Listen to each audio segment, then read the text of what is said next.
जिंदाबाद जिंदाबाद। भारत माता की, भारतीय जनता पार्टी। आज इसे चुनावी सभा में हमारे मध्य में विराजमान हमारे भारतीय जनता पार्टी के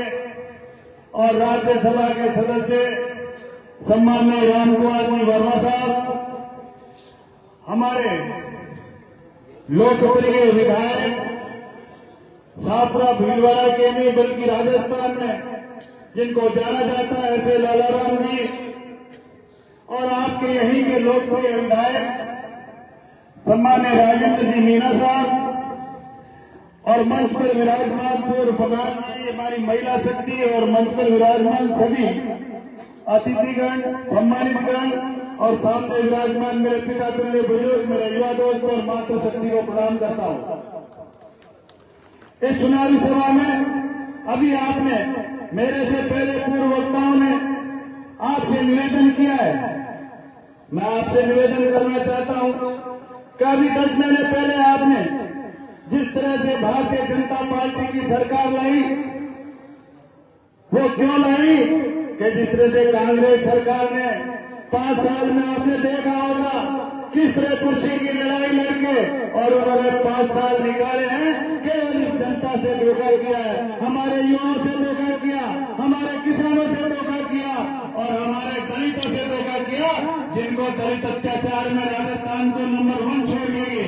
ऐसी सरकार को आपने 10 महीने पहले ही फेंका है। इसलिए मैं आपसे निवेदन कर रहा हूं कि 10 महीने बाद जब माननीय आपने भारतीय जनता पार्टी की सरकार लाए तो हमारे यशस्वी प्रधानमंत्री नरेंद्र मोदी, राष्ट्रीय नेता और प्रदेश नेतृत्व ने जिस तरह से गरीब किसान के बेटे को यहाँ का मुख्यमंत्री बनाया, कोई परिवार की पार्टी नहीं है, उस पार्टी में केवल परिवार चलता है। और यहाँ आपने देखा होगा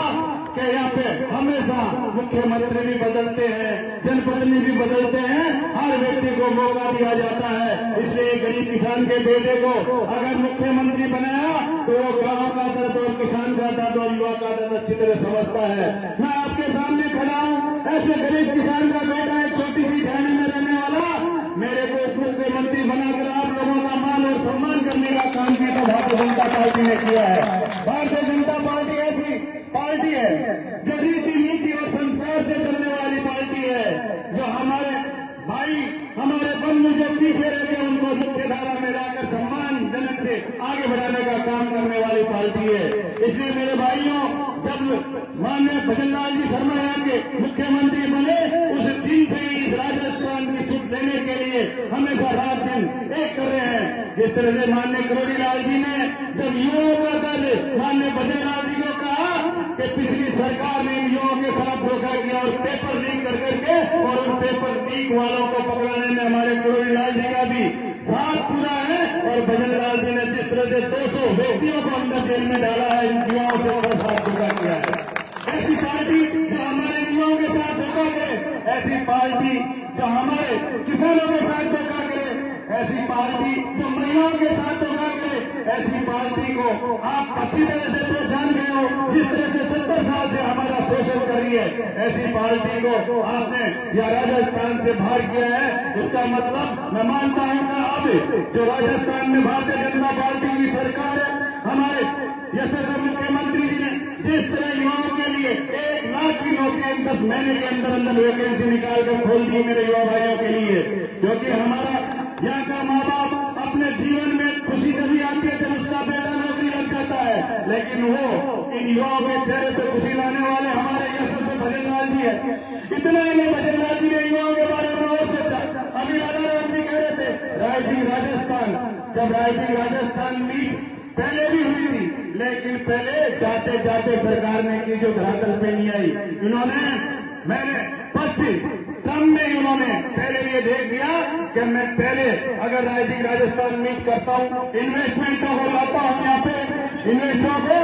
तो वो धरातल पे इन 4 साल में उतार कर रहा हूं। इस सोच के साथ माननीय भजन लाल जी ने जिस तरह से विदेशों से इन्वेस्टमेंट ला रहे हैं, कई राज्यों से इन्वेस्टमेंट ला रहे हैं, और कितने लाखों करोड़ों का भी इन्वेस्टमेंट यहाँ होगा, जिससे हमारे लाखों लोग, लाखों युवाओं को नौकरी लगेगी और राजस्थान को सुविधा मिलेगी, राजस्थान की आर्थिक स्थिति बढ़ेगी। इस बात को लेकर चिंतित है कि माननीय नरेंद्र मोदी जी, हमारे यशस्वी प्रधानमंत्री जी का सपना है विकसित भारत का। उस विकसित भारत के सपने को विकसित राजस्थान में बदलने का काम हमारे यशस्वी भजन लाल जी कर रहे हैं। इसलिए मैं आप सबसे निवेदन करना चाहूंगा, ऐसी सरकार जिसमें इस राजस्थान के प्रत्येक वर्ग, प्रत्येक क्षेत्र के बारे में सोचने का काम करती है और आगे लाने का काम करती है, ऐसी सरकार को आप अब अगर यहाँ से विधायक भी नहीं बनता है तो कोई फर्क नहीं पड़ता। अभी रामकुमार जी ने कहा था, सरकार तो 4 साल भारतीय जनता पार्टी की रहेगी, अगर आप अभी भी यहाँ से अगर विधायक नहीं दे पाए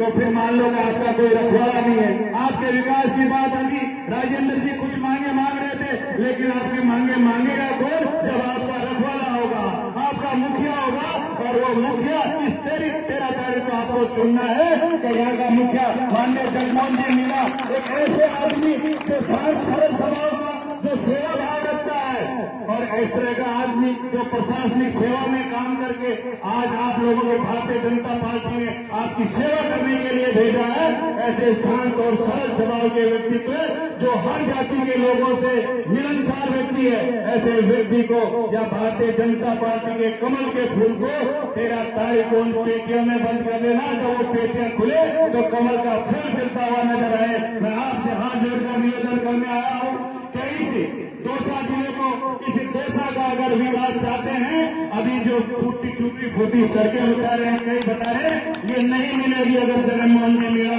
यहाँ से विधायक बन के चले गए तो ये आपके काम होंगे, ये मैं विश्वास दिलाता हूँ आपको। और इतना ही नहीं, मेरे सभी भाइयों से निवेदन करना चाहता हूँ, अगर आपका जगनमोहन जी मीणा भी कोई काम के लिए आना पानी करते हुए आपका भाई और आपका बेटा है, जगमोहन मीणा जी से हाथ पकड़ के काम करवा लूंगा, मैं आपको विश्वास दिला के जा रहा हूँ। इसलिए मैं आपसे हाथ जोड़कर निवेदन कर रहा हूँ कि आने वाले 13 तारीख को अपने सगे संबंधी हो, अपने भाई बंद हो, चाहे कहीं बाहर रहे हो, उनको चुन के लेकर आना और उस 13 तारीख को कमल के निशान पर वोट करवाने का आप लोग काम करोगे। जब जाकर जगमोहन जी मीणा यहाँ से विधायक बन के जाएंगे तो आपके इस क्षेत्र का विकास होगा। मैं इसीलिए आपसे आज इस सभा में आपसे हाथ जोड़कर निवेदन करने आया हूँ कि आप ज्यादा से ज्यादा मतदान भारतीय जनता पार्टी में देकर भाई जगमोहन जी मीणा को यहाँ से विजय बनाए, ताकि आप लोगों का विकास का काम हो, आपके सुख दुख में काम आएंगे। ऐसे आदमी को आप दिखाकर भेजे। जय हिंद, जय भारत।